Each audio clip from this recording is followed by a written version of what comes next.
Major Spoilers podcast covers news, reviews, and of course, spoilers, and goes into details about the topics discussed. So if you haven't read, listened, or watched the items we talk about, you might want to come back later. I'm Matthew. I'm Rodrigo. I'm Steven, and you're listening to the Major Spoilers podcast, the podcast for pop culture and comic fans. In this issue, feared and hated by a world they've sworn to protect, the X-Men rise again from the ashes of Krakoa. Plus, we got she-devils with swords. We got radiance in every shape, size, and color. And dun, dun, dun! Side effects may include being in the know, hanging out with the cool nerds, a deeper enjoyment of the nerdery around us, and itchy teeth. Ask your doctor if the MSP is right for you. It's the secret to a life free from acid reflux, rickets, sprained appendix, and Yorgian fever. And it's on the air. Welcome to issue 1134 of the Major Spoilers podcast. We have been doing this show since 2008, and we have been doing it weekly, except for holidays, except for technical issue weeks, those kinds of things. We have been very regular as far as comic book podcasts go, and we have reached 1,134 episodes, and I think that is quite a feat. And I think it's we're celebrating 1,134. Some people may celebrate 1,100 or 1,200. Nope, this is the one we are celebrating, and we are celebrating with some X-Men this week on the show. If you're wondering if we're going to have some Superman talk, we do have some Superman talk. You can get that Superman talk only in our Major Spoilers pre-show, which you can get exclusively over on our Patreon page, patreon.com/Major Spoilers. Now, it's not spoilery, and we're not going into a lot of detail. Only one of us has seen the movie. There are a few spoiler comments, but those things are pretty widely known already on the internet because of all of the clips that Warner Brothers has posted. But some thoughts are shared about Superman over there, as well as Wizards of the Coast, Dungeons and Dragons, and a whole lot more. And you can join that conversation, patreon.com/Major Spoilers. We should probably do some reviews this week. Rodrigo Dan Da Dan is back with a new season. Yes. And the kids are all talking about it. Is it still horny like the first season was? It is still horny. And unfortunately, we talked about season one several months ago. Mm-hmm. We talked about how it was kind of teen horny, right? Yeah. And teen horniness is not necessarily a bad thing because teens are horny. So it's okay. It's okay to acknowledge that. It's okay for them to be in kind of sexy situations. That is something that I, as an old person, look at and I'm like, I remember being a teen and being extremely horny. Sure. The problem becomes when it's exploitive, right? When are we hanging out all the way in this low angle shot so we can catch an up shot of something, right? And from the beginning, Dan Da Dan has kind of walked that line.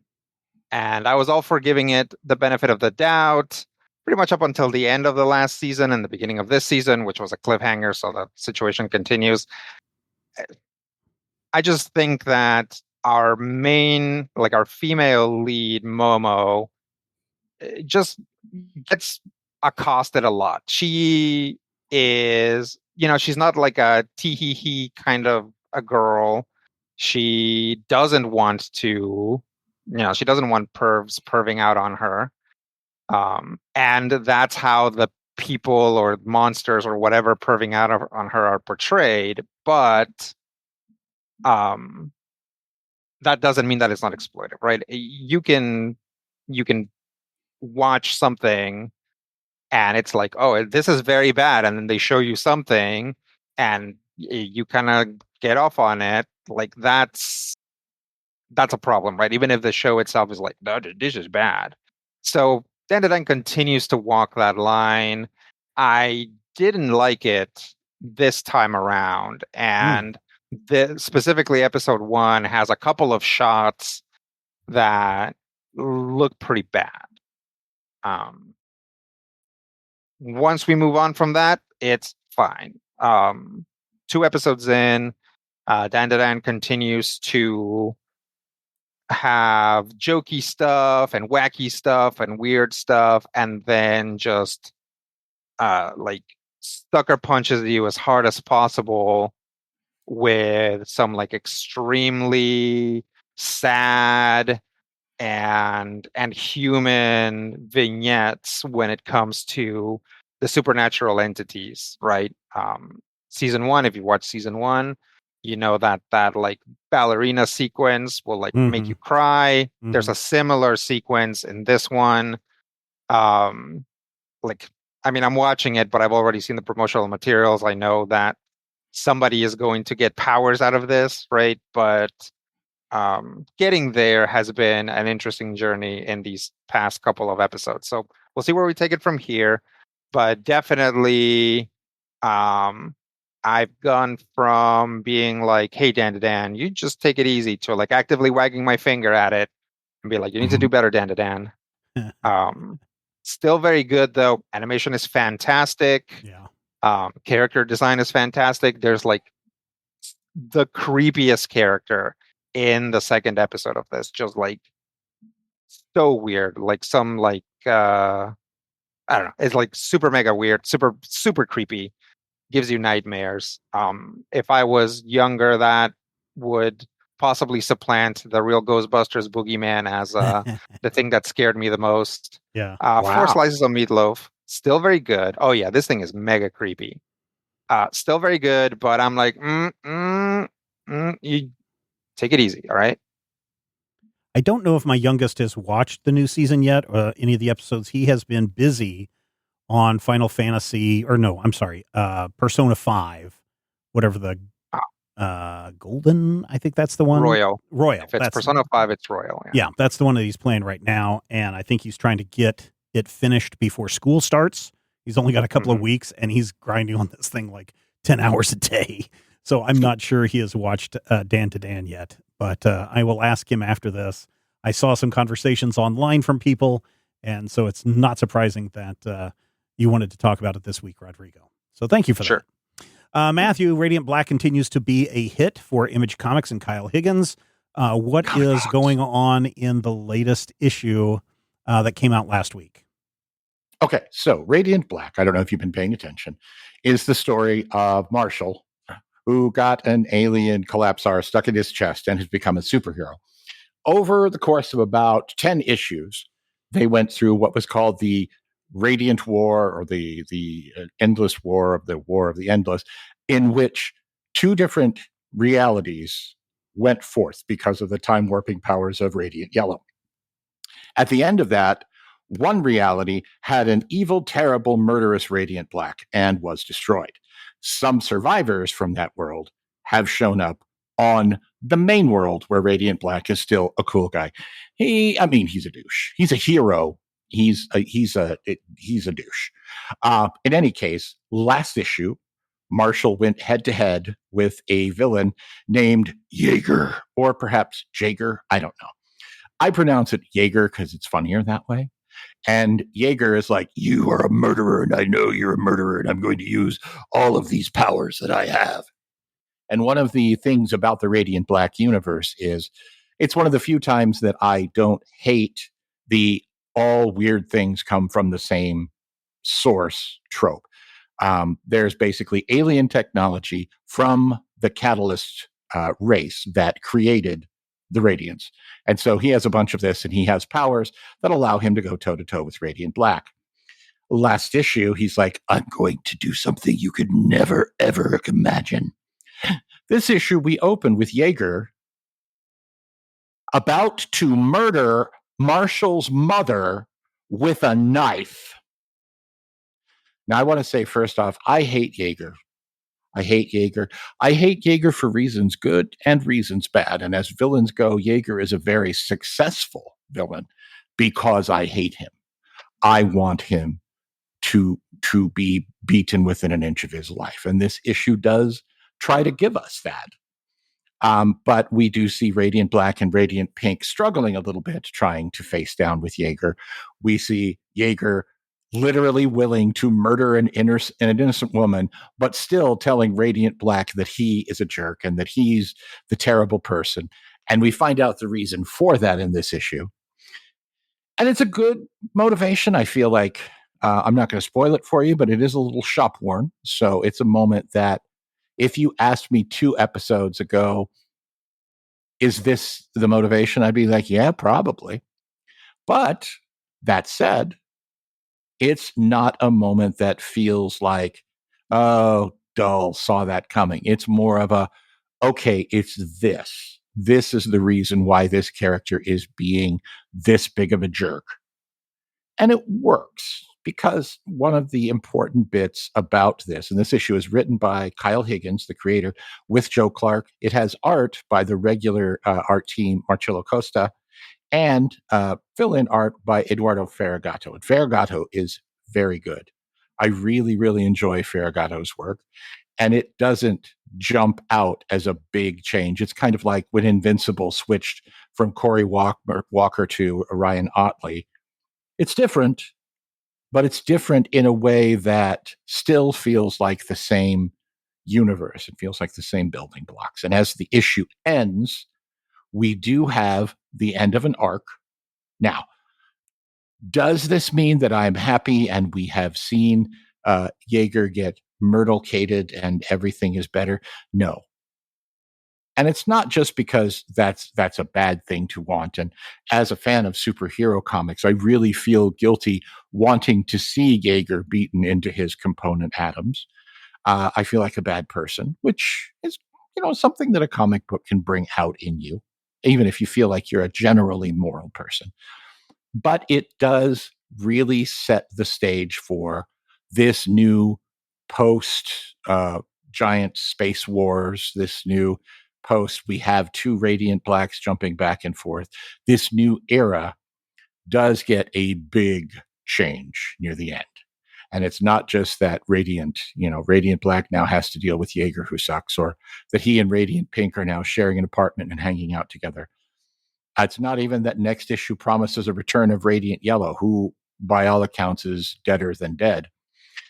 It's the fact that they hit us with not quite an Omni-Man twist, but definitely an Invincible style twist. And that's the second time I've referenced Invincible. And the main reason for that is I loved Invincible top to bottom, even when I hated it. And Radiant Black is very much in that same vein. This issue, too much Jaeger, but I mostly hate him for the right reasons. And it does surprise me.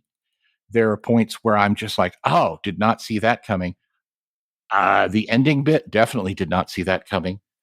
And if you pick it up after reading the previous 34 issues, you will see, oh yeah, this is like literally the new era. Not necessarily the fabled good jumping on point, but definitely a new day for Marshall and the Radiant. 3.5 slices of meatloaf for Radiant Black number 35. Also, very important, $3.99 book. I know that it sounds crazy for me to say $3.99 book, but when $3.99 is now the base and it goes up from there, and I'm paying $9 for an annual, a nice, solid, well-written, well-drawn, well-crafted $3.99 book in a universe that feels consistent and fun and not necessarily, I don't want to say traditional, but definitely driven from the old school of superheroes. Definitely Radiant Black, worth your time. Check it out. Very cool.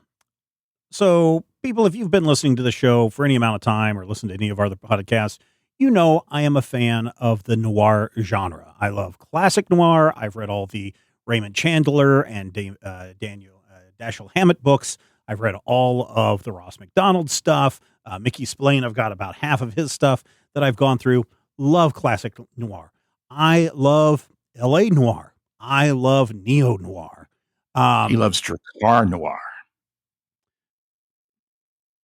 When you tell me that there's a new Red Sonja book and it is Hyborian Noir, I'm like, ooh, how good could this be? Or how bad could this be? So Red Sonja Noir is out this week from David Avalon and Edu Mana. Dynamite Entertainment. It's a $5.99 book, 42 pages of story. And once upon a time, there was this very popular model by the name of Pamela Anderson. And Pamela Anderson was like everywhere. You couldn't turn the channel without seeing Pamela Anderson selling something or being on a TV show. Very attractive, beautiful woman. And then they're like, Pamela Anderson is going to be Barbed Wire, based on the comic book from Dark Horse Comics. And I was like, oh, this is going to be really interesting because, number one, Pamela Anderson looks like Barbed Wire. This could be right up her alley. And then about 15 minutes into watching Barbed Wire, I was like, wait a minute. This is just Casablanca. Almost down to the exact words and dialogue. Oh, this movie sucks. Because if I want to watch Casablanca, I will watch Casablanca. I don't need to see a reskin of that stretched tight in the leather spandex that Pamela Anderson wore so well back in the movie Barbed Wire. So imagine my surprise when Red Sonja has been teamed up with a partner in this story, and he is somebody that shoots arrows. He is an archer, and everyone refers to him as Archer. And Red Sonja is referred to as Blade. And I was like, sorry, ladies and gentlemen, a little beep there because I cursed. Is this just going to be a fancy reskin of the Maltese Falcon? And by God, it is nothing more than the Maltese Falcon with Red Sonja doing the Sam Spade shtick. There is nothing new. There is nothing interesting. Pretty much all of the characters from the book are there. Same beats, same everything. The art is pretty. But I do want you to know, if you pick up Red Sonja Noir and you are a fan of the Maltese Falcon, either in book form or in movie form, probably this is not going to be for you. I mean, maybe it is if you want to see that story being told again and again and again. But I've already seen this story. I've watched this movie well on over 20 times. I read the book multiple times. I don't need to read it again with Red Sonja in it. I wish they would do something different. They could have told a very noir detective type tale without having to just rip off the Maltese Falcon. And that's what this book is.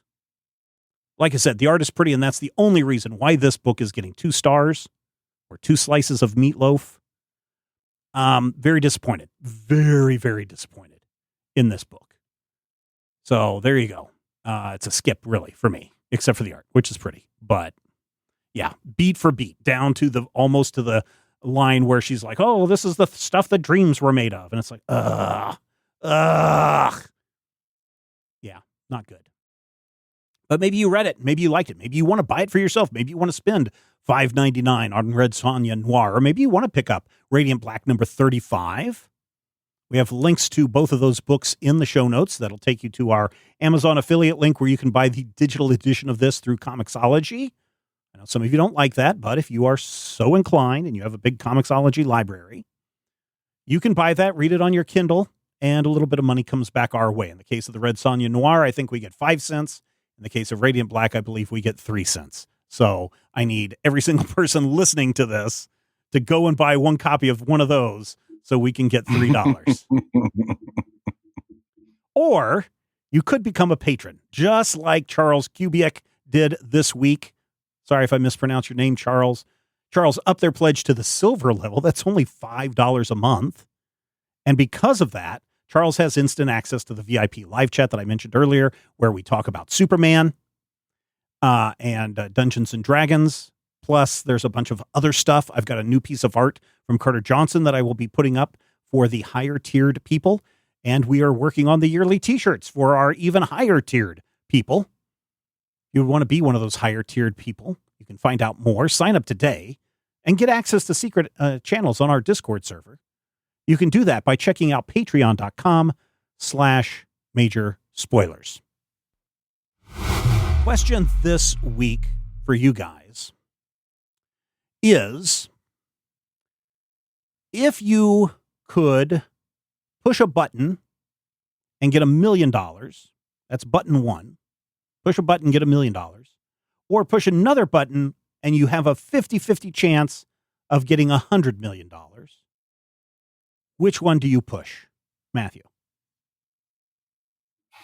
I push the million because I know it's not exactly the sunk cost fallacy, but I feel like a guaranteed payout, even at 50-50 odds, is better. And I also feel like, $1 million, that would change my life in a significant fashion.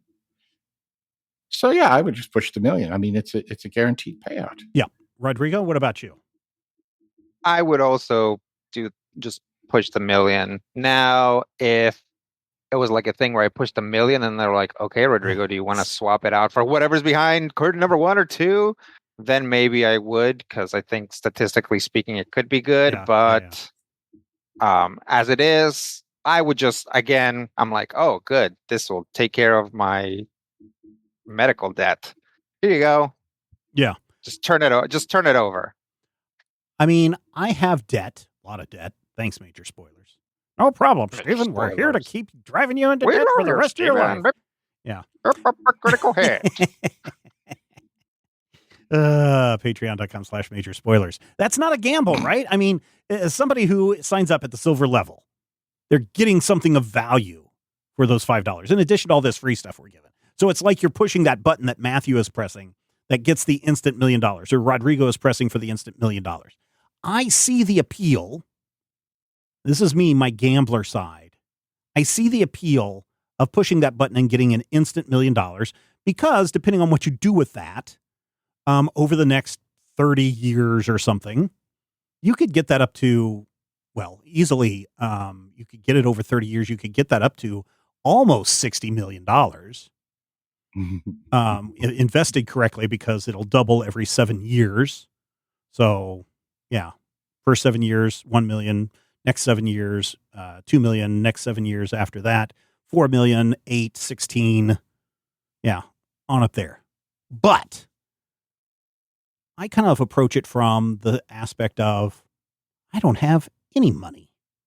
So right. Even if I lose on the 100 million, I'm not out anything. I mean, maybe my family would be like, I can't believe you didn't take the $1 million. But on the other hand, if I get the $100 million, then nobody can say anything.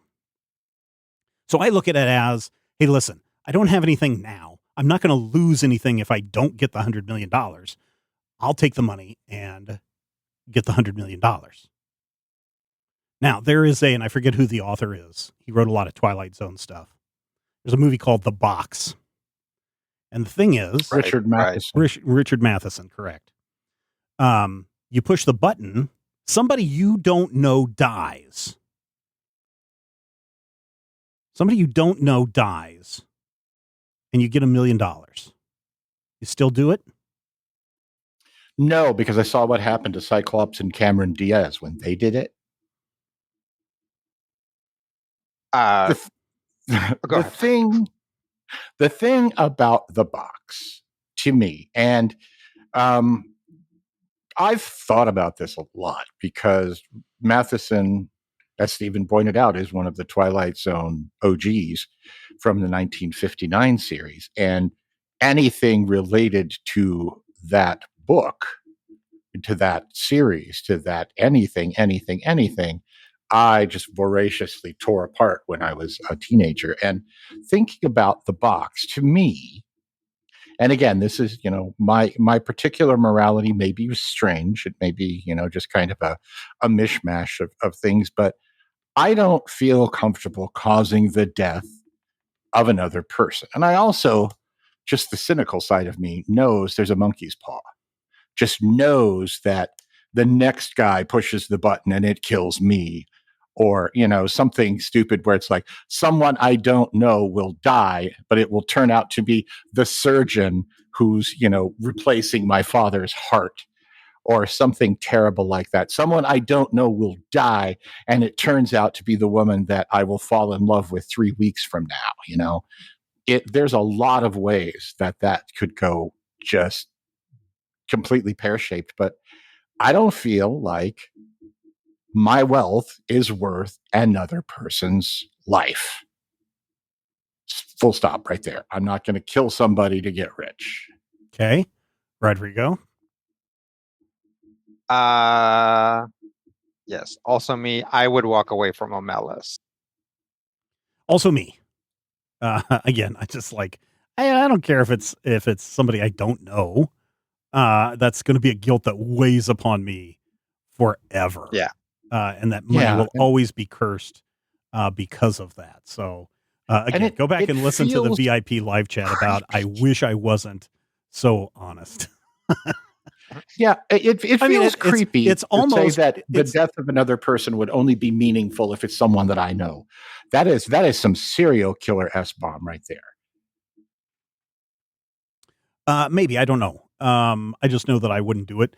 I do have the answer to the trolley problem is, run over the single person to save all the other people. But then you killed a person. I did, but it's the Spock, the good of the many outweighs the needs of the one. That's the sacrifice you have to make, right?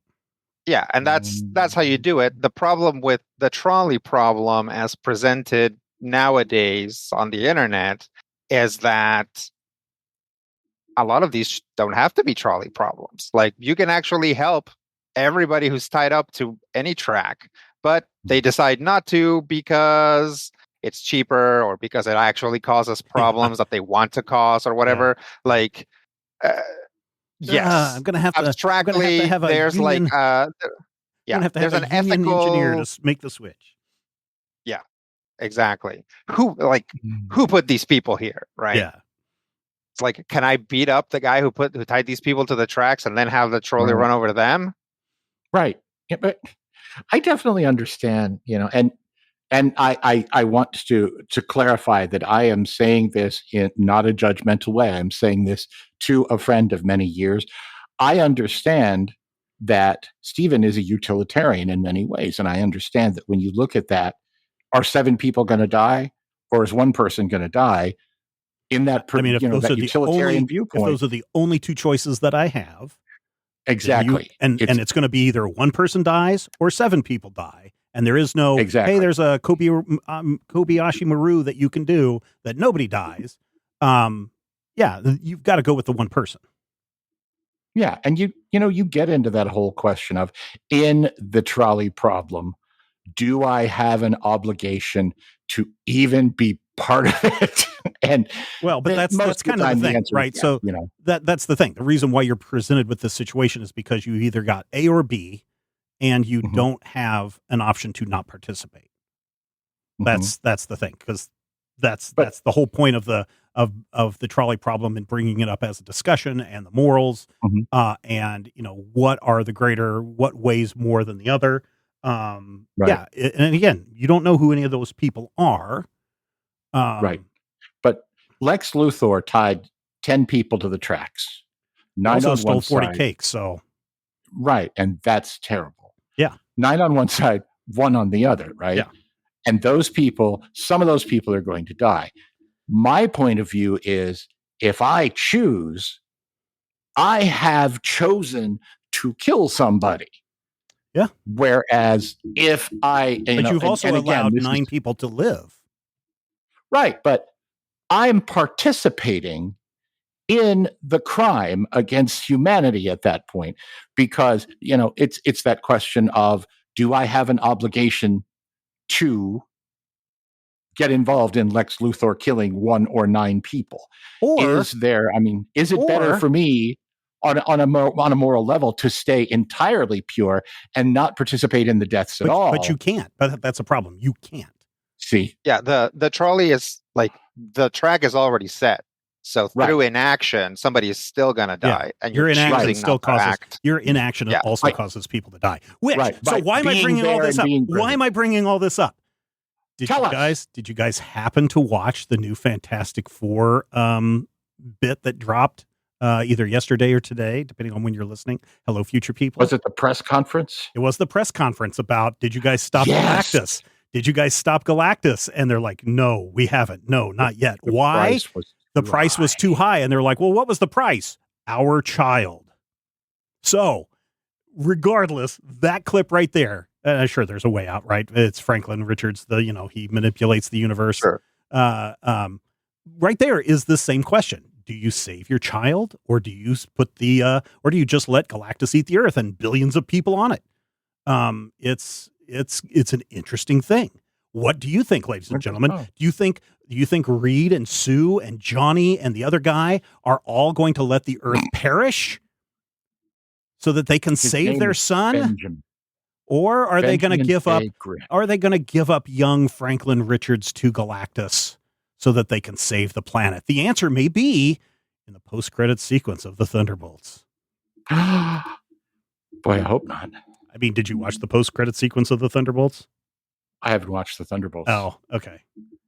Spoiler alert! If you guys don't, want to know this, cover your ears. But in post credits of the Thunderbolts, they're sitting around and they're like, "Hey, we're getting a signal coming from another dimension," and they're like, "What? What is this? Put it up on the screen. It's a space thing. Something's coming from another dimension, and it's a rocket ship, and it's got the Fantastic Four logo on it."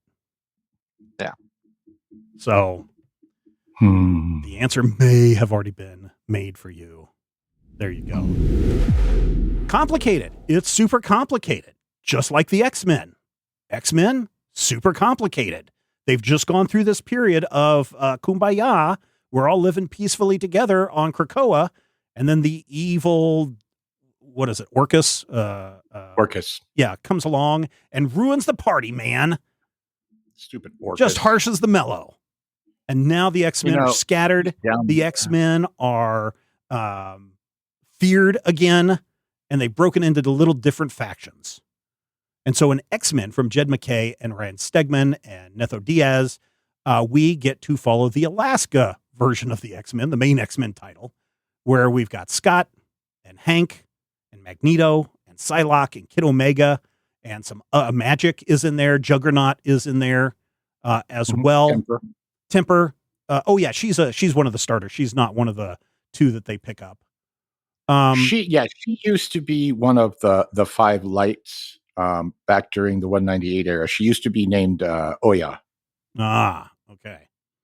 But they are now in Alaska taking over a Sentinels factory, and they have to do their X-Men job. But at the same time, the people of the Alaskan town are kind of upset at them because now they don't have any factory jobs to do, even though that place was making Sentinel robots. And they're trying to find their place in the world and trying to do good. And they're trying to, part of the big story in the first 6 issues that we've read, this is the first volume that's out now. In the first 6 issues, adults are starting to have their mutant powers activate. And they must figure out who is causing their mutant powers to activate, as well as who are the K3. We know one of them is Supernova Superstar. And I think one of them is Professor X. I don't know if that's been revealed yet in the X titles. Have you been reading that, Matthew? The ongoing stuff? Yes. 3K does have a character from the Deadpool and Wolverine movie in it. Yeah. And it does have Cassandra Nova.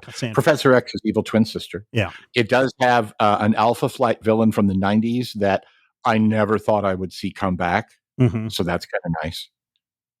You know, if you guys remember Wire, who was like Wolverine, except instead of having a hairy body, it was covered in wires. Man, I've talked about this before. I have tried so many times to get into the X-Men.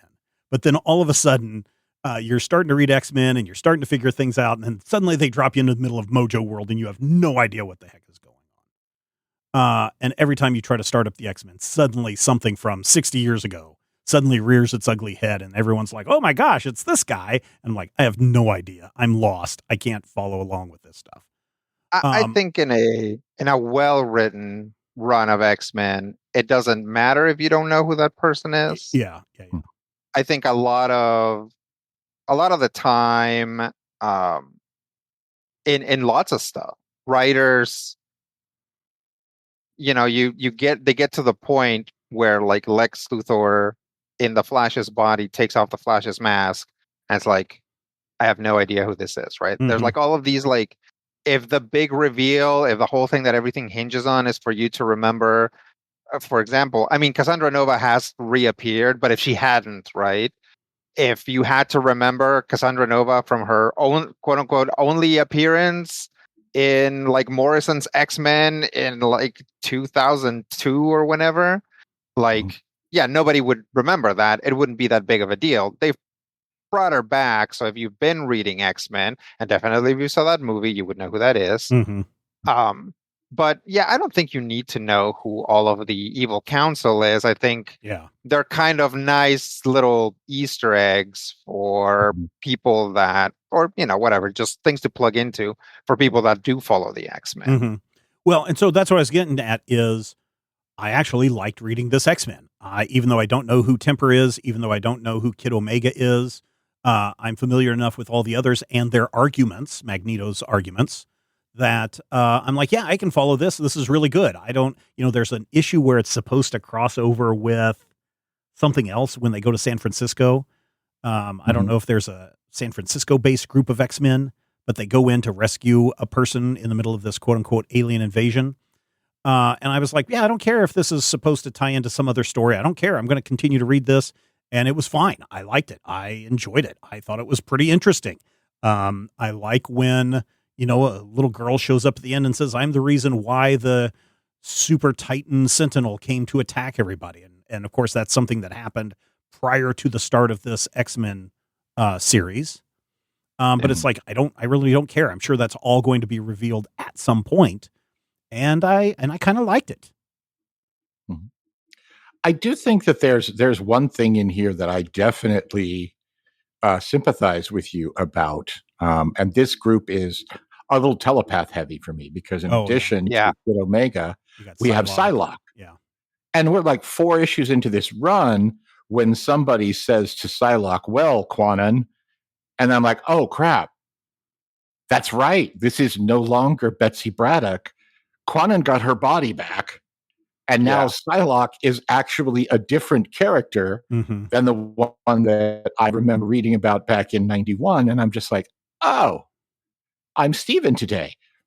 But also, that's the kind of nonsense that I really sort of love about X titles, because the same stuff that readers do find off-putting. Steven is right. It can be off-putting.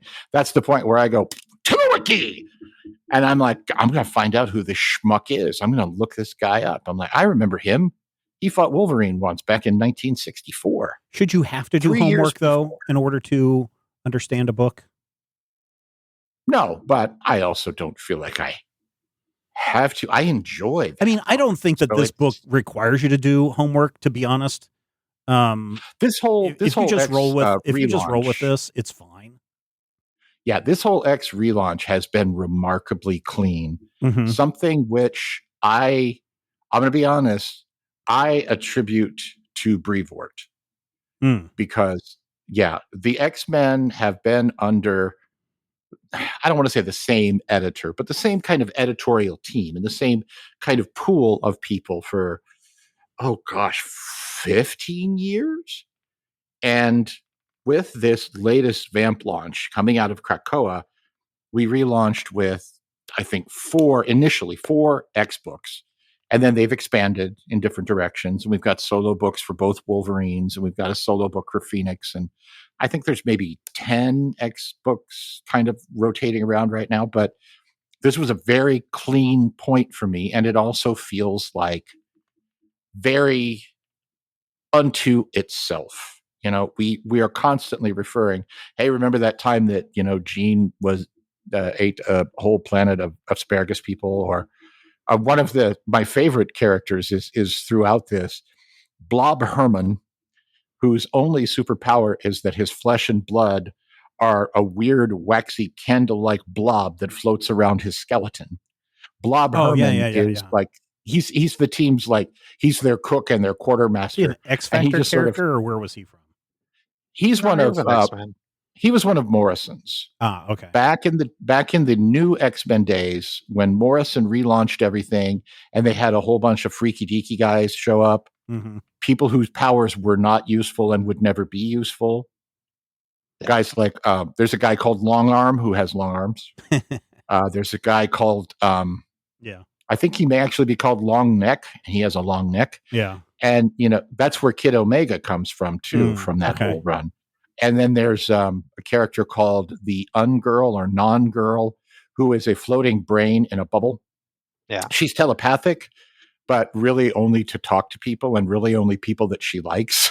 So she's just this floating brain in the background of scenes. It's Morrison stuff. You know how they are. Morrison likes to put stuff in there that's crazy. Part of the Morrison run was that all of a sudden there were so many more mutants. Mm-hmm. Right? That was like the big thing, was that suddenly there was like this explosion of mutants. So yeah, there were like just tons of mutants always in the background. And sometimes they talk to them and sometimes they wouldn't, and they just kind of come and go. Yep. Rodrigo, you're kind of a big X-Men fan. I'm going to say you're a big X-Men fan. Okay. What did you think of this? So I did not like the Krakoa arc. And we read that and talked about it on the show. And we read that and talked about it a little. I just kind of, as in general, wasn't into it. Anytime the X-Men sequester themselves somewhere, I'm like, that's not right. Like, the X-Men get their ethno state back is like just not a story that I'm usually interested in. And there were actually other reasons why I didn't like the Krakoa arc. I like that in this story, they are sort of relitigating some of the Krakoa arc and being like, was it reasonable to shove people in a hole? Maybe it wasn't, right? So I appreciate that. I generally like the X-Men when they're back to form, which is, like running around, not in conjunction with the authorities, but often against the authorities, rescuing mutants and figuring out some sort of greater mystery, which this all is, which leaves me perplexed because I found it kind of boring. Oh, really? How come? I think I'm just not jiving with the team. It is weird. I mean, I appreciate the Kid Omega Cyclops banter, and I'm like, okay, all right, I can get into this. I appreciate that, Juggernaut as kind of like an aggressive good guy, like very much a good guy, but still Kane Marco, and I'm like, okay, yeah, all right, he has a troubled past. He could come around. That's not a problem. I think my problem is that there's too many aloof ladies, not because they're ladies, they just all happen to be ladies, because Psylocke is aloof, Magic is aloof, and Temper is aloof. So all of them kind of have this don't forget the town vibe. Don't forget the town sheriff. She's also aloof. No, she's not. She's nice. I mean, she's nice, but she's kind of like, I don't know what to do here. Well, she gets freaked out by Beast. That's not her fault. Yeah.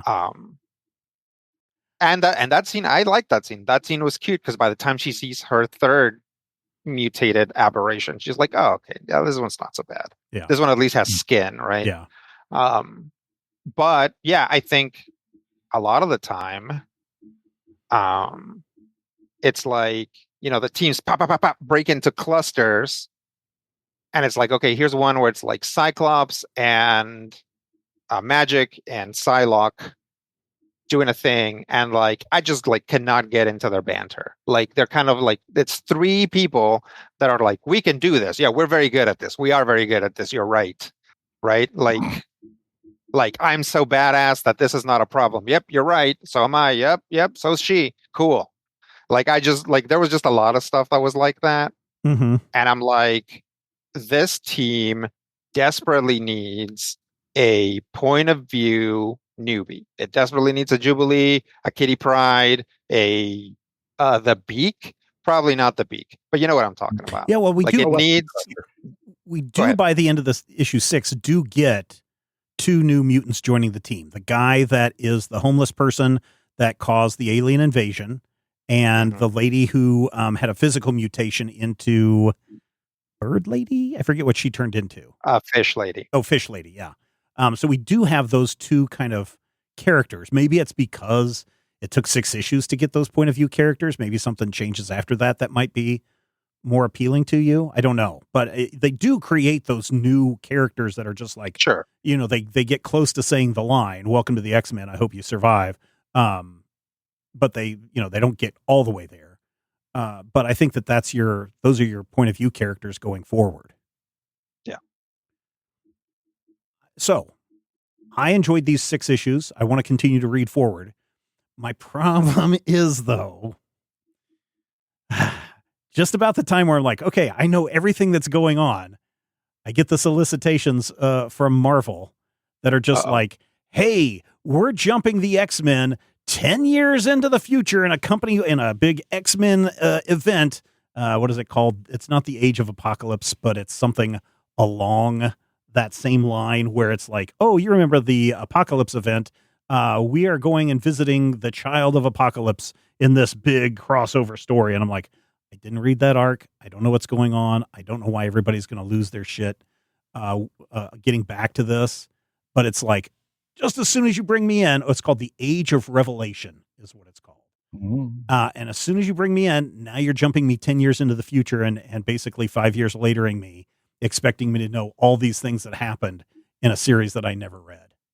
I mean, fundamentally, unfortunately, that's the X-Men. Yeah. Like, the reason why I didn't read the Krakoa arc, because I ended up reading it for the show and then I didn't like it, but I wasn't going to read it. And the reason why I didn't read the arc before is because the X-Men are always doing this. Yeah. You get into something and then they change the book. Like, they either hand it to someone else and they don't want to keep writing those characters. So there's some sort of massacre in which all of your favorite characters die so that they can load up their new X-Men, or they jump the book forward however many years so that they don't have to do that and they can start fresh. And I'm like, the X-Men would just benefit so much from not existing in the like Marvel Comics continuity or even their own continuity, right? To be like, okay, here are the X-Men, here's the X-Men that are going to be in this story, here's the past of this world, generally the same.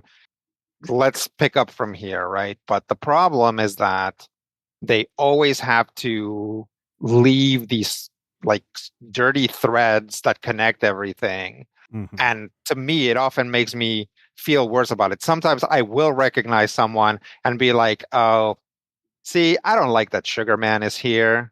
Like, even though Sugar Man is here, and even though I loved Age of Apocalypse, but yeah, I don't like that Sugar Man's here. Like, I have like, no to idea me, who that's like, Sugar yeah, Man is. exactly. It just good. That's probably good, honestly.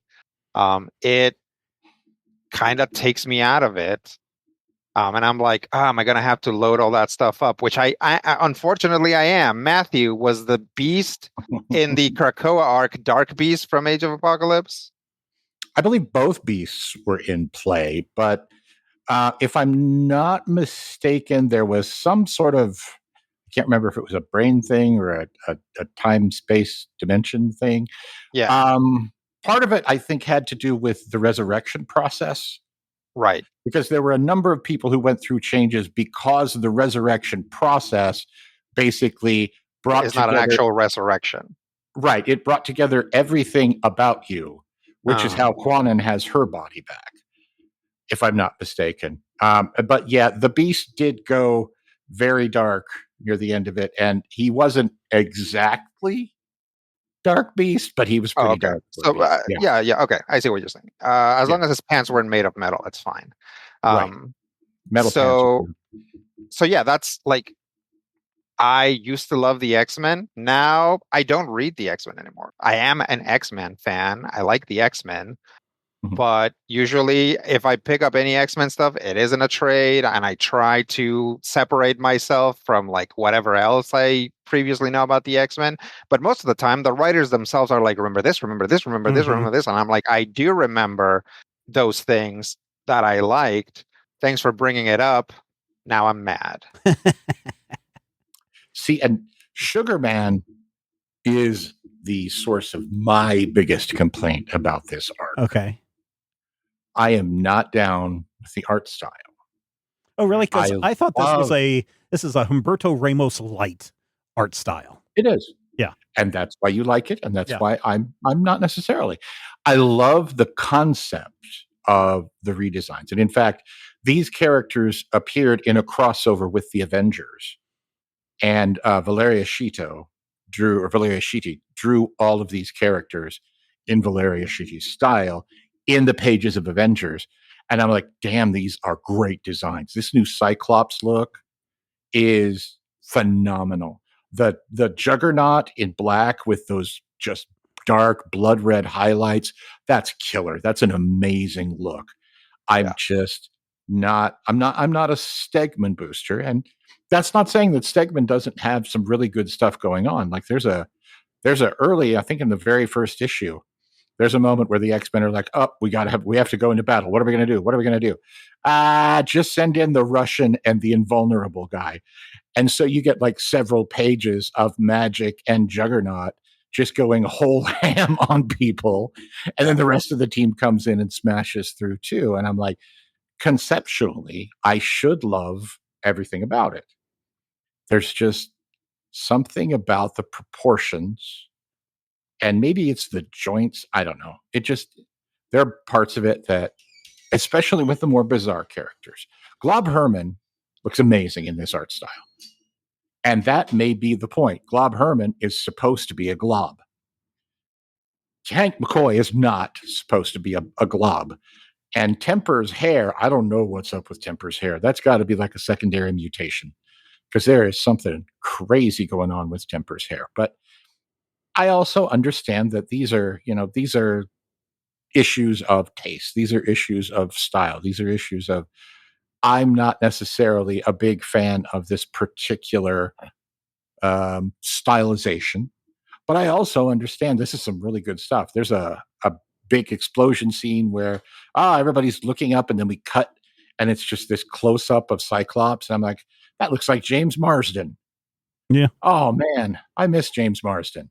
And then I think I need to go watch Westworld. And then I get mad because it's now impossible to watch Westworld. But that has nothing to do with the X-Men. And I feel like I would love this so much if it weren't Ryan Stegman's art. Does that make sense? No, I mean, everybody has like you said, just because you don't like someone's art style doesn't mean that everybody else has to. And that can be something that turns you off. There are certainly artists that I don't care for. Same way with writers, that it's like, hey, if you told me to read something from this writer because of this writer, I will hate whatever that writer writes. Yep. I don't have to worry about that anymore, but, and the same way with art is the same way.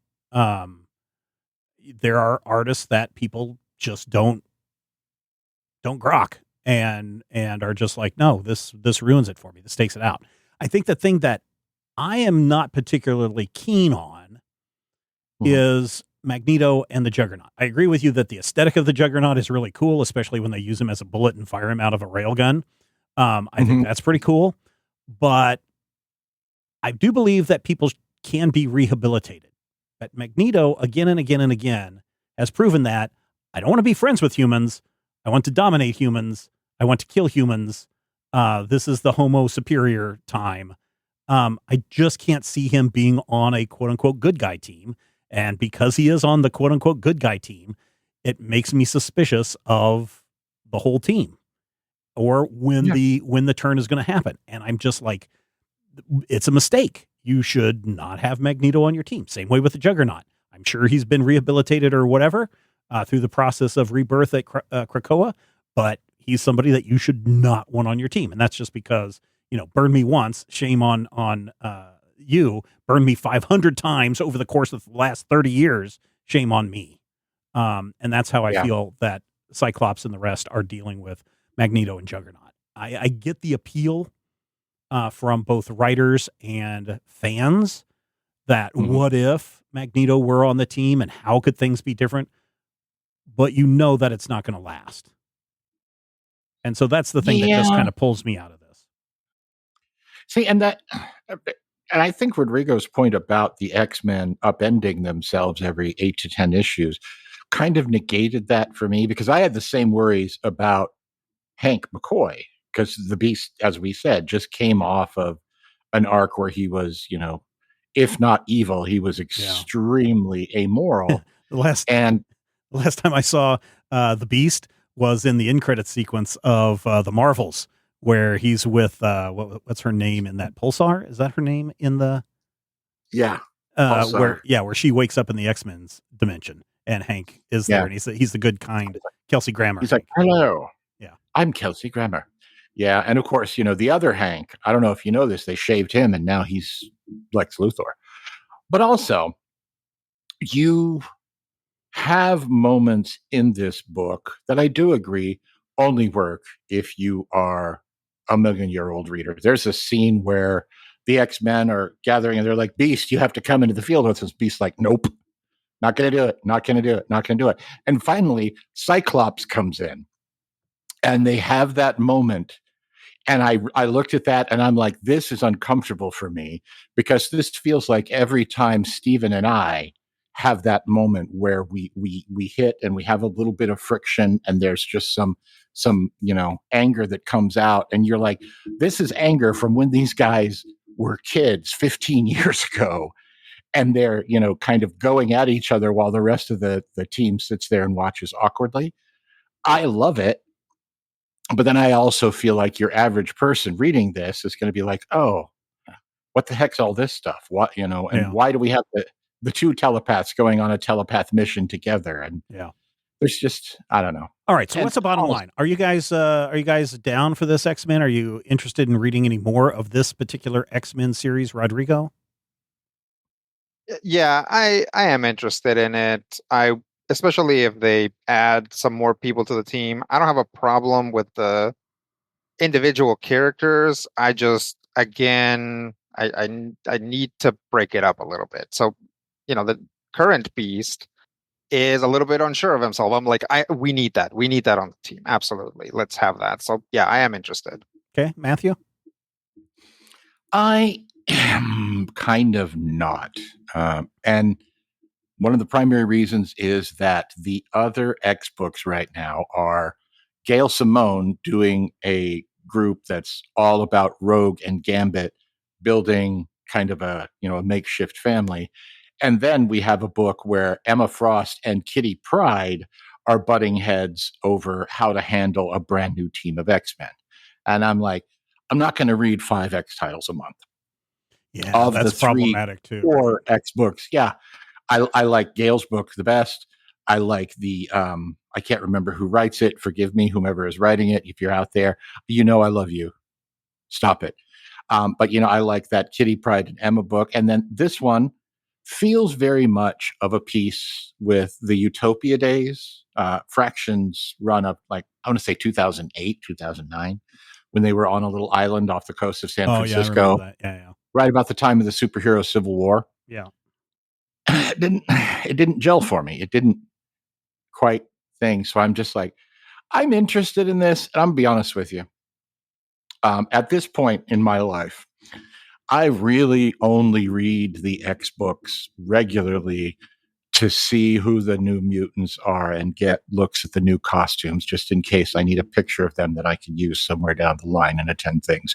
So it's one of those things where this one didn't grab me. And I'm a Jed McKay stan. I loved his Moon Knight. I liked his run on Iron Man.